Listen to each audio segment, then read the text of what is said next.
Hey everyone, my name's Crystal. I'm in the critical thinking class. I'm about to present my long report presentation. My topic's on the gun ban. The issue question is, should the government have the power to ban any type of gun?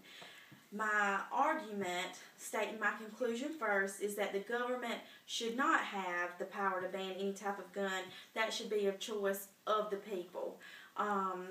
My reasons are, it's our right to own firearms due to the Second Amendment.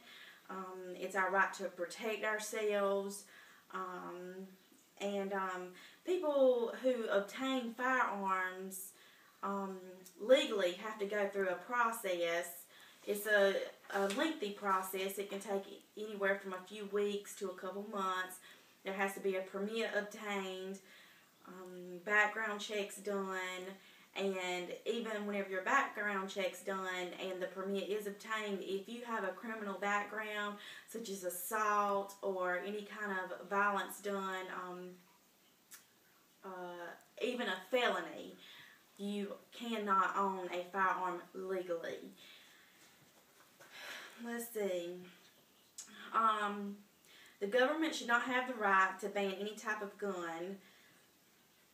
Several people obtain firearms legally every year. The United States is one of the most armed countries. There's 90 guns per every 100 people. And those firearms were obtained legally. Now, we have the people out there who obtain firearms by purchasing them off the street from people that they know. They might have a criminal background check. They can't go to a gun shop or a pawn shop or a gun show or a gun salesman and purchase a gun with a permit that way. So we do not have those statistics. There's been several instances in the past where other countries or other areas have tried to ban a specific type of gun or any type of weapon.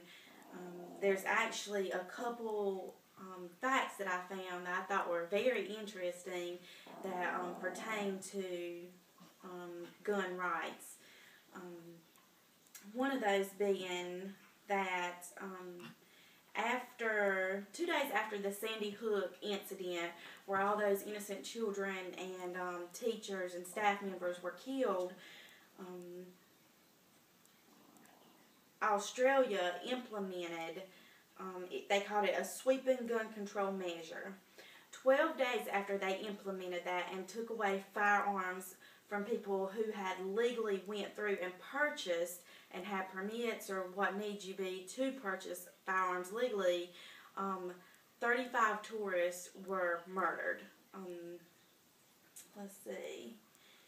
And a couple more facts that I found is that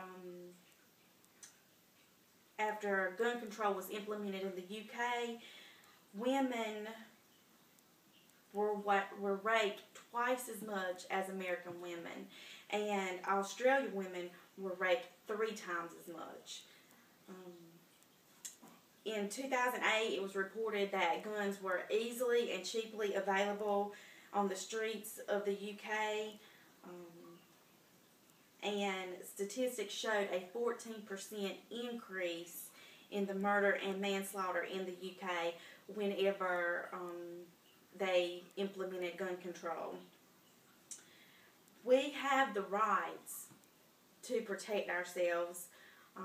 I feel like if the government comes in, oversteps their boundary, comes in without consulting the people and what the people want, and implement gun control or take away a specific type of gun, it's really punishing the people that go about doing things the legal way and the honest way. Because people that don't, that step in and obtain guns and go out and kill people, and we have all these mass murders and these shootings going on.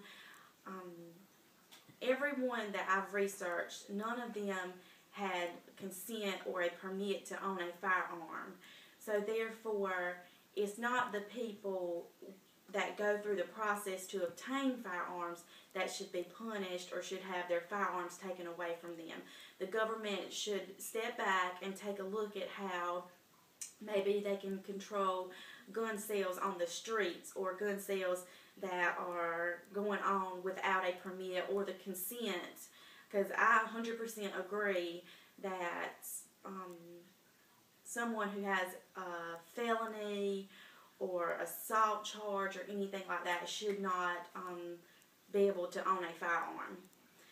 Again, my name's Crystal. My topic was on the gun ban. My issue question was, should the government have the power to ban any type of gun? And the reasons that I just presented are my arguments, why I feel that the government should not be able to step in and ban specific type of guns.